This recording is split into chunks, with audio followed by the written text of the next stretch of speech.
तेरी बात बतबा में भी जाऊं, काश तेरी बात तेरी नात पढ़ते पढ़ते मैं भी जाऊं, काश तेरी। हाज़रीन, आज की सदारत के फ़राइज़ अंजाम दे रहे हैं हज़रत मौलाना ख़तीबुर रहमान साहब नदवी दामद बरकातुहुम।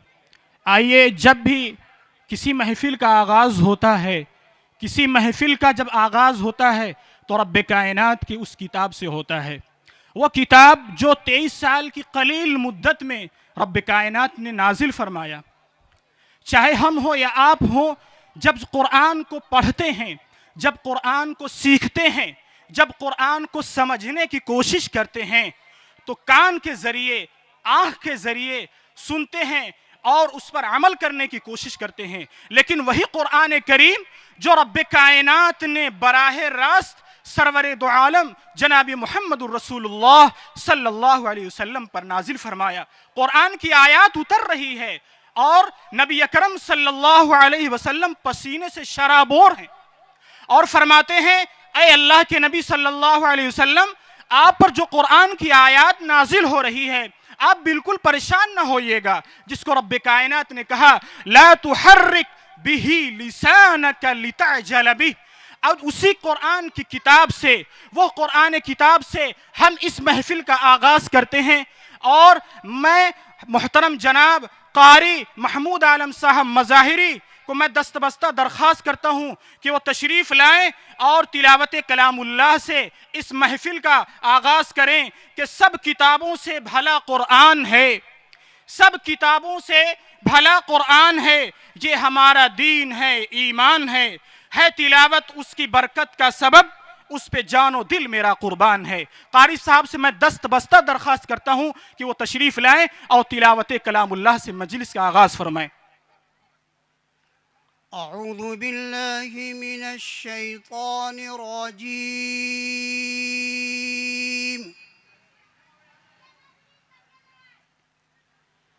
बिस्मिल्लाहिर रहमानिर रहीम।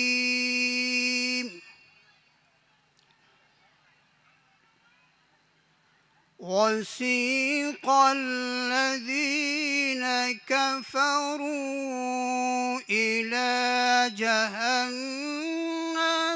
زمرا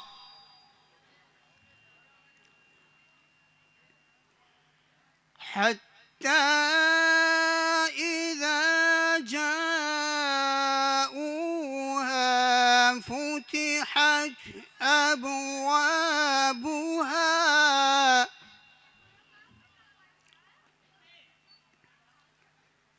حتى إذا جاءوها فتحت أبوابها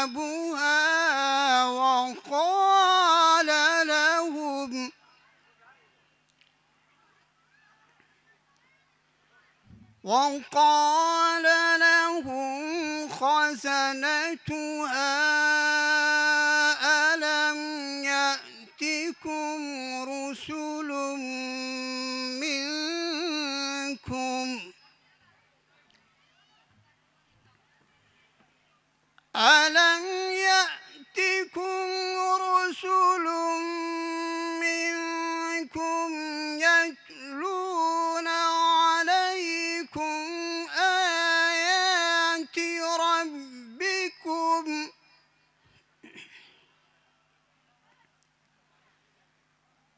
آيات ربكم وينذرونكم لقاء يومكم هذا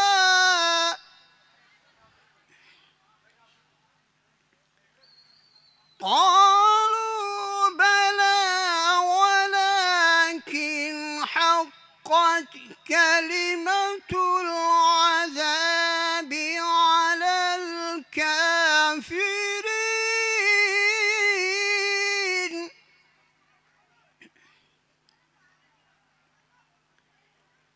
قيل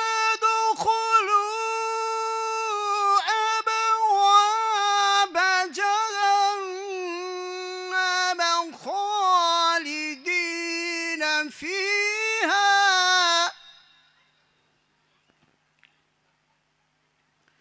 فبئس مثوى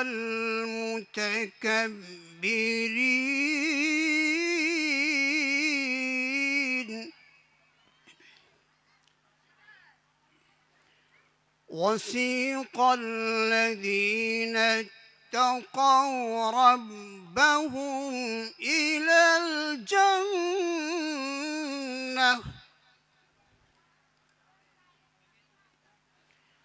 وسيق الذين اتقوا ربهم إلى الجنة زمرًا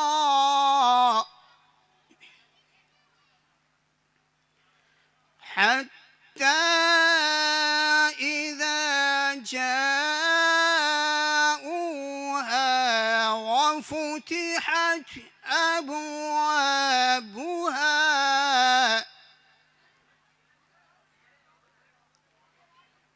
حتى إذا جاءوها وفتحت أبوابها وقال لهم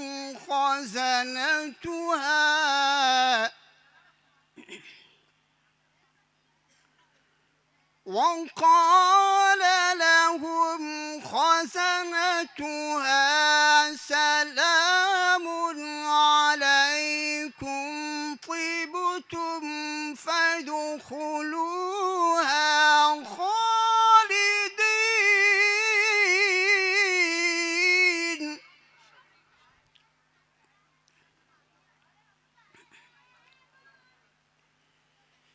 وقالوا الحمد لله الذي صدقنا وعده وأورثنا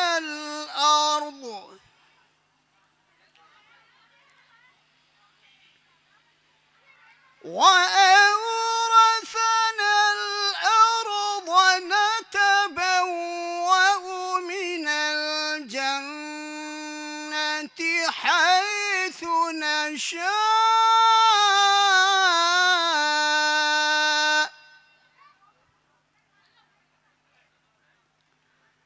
فنعم أجر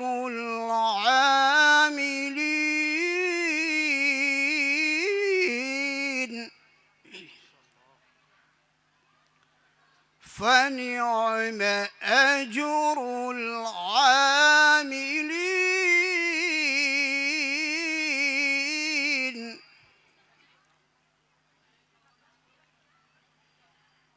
وترى الملائكة حافين من حول العرش يسبحون بحمد ربهم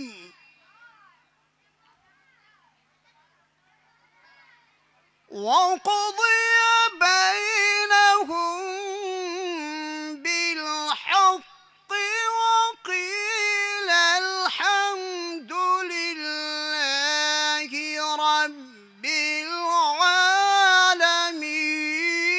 العالمين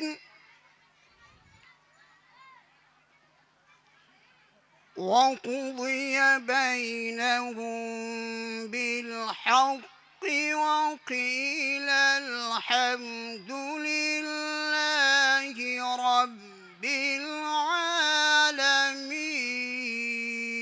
العالمين صدق الله العظيم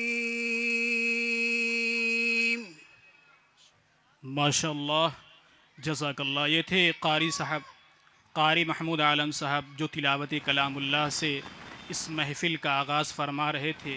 यकीनन क़ुरान करीम वो एक ऐसी किताब है जिसका सुनना भी सवाब, जिसका पढ़ना भी सवाब, जिसका देखना भी सवाब। और सारे जहाँ के सरताज इमामुल अंबिया जनाब मुहम्मदुर रसूलुल्लाह सल्लल्लाहु अलैहि वसल्लम खुद फरमाते थे کہ جو قرآن کریم کو اٹک اٹک کر پڑھ رہا ہے یقیناً اس کو پورا ثواب ملے گا، لیکن ہمارا جو عزم و پیکر ہے، ہمارا جو ارادہ ہے کہ یہ نہ ہو کہ قرآن ہم اٹک کر پڑھ رہے ہیں اس کا پڑھنا چھوڑ دیں، ایسا نہیں۔ نبی اکرم صلی اللہ علیہ وسلم کی حدیث سے، ان کی باتوں سے ہمیں یہ احساس ہوتا ہے کہ یقیناً قرآن کریم دنیا کی ایک ایسی واحد کتاب ہے جس کا پڑھنا ثواب، جس کا دیکھنا ثواب، اور رب کائنات خود فرماتا ہے لا یمسہ الا المطہرون۔ حاضرین گرامی، یہ قرآن کریم کی تلاوت سے محفل کا آغاز ہو گیا، ہمیں اور آپ کو ضمانت مل گئی رب کائنات کی طرف سے۔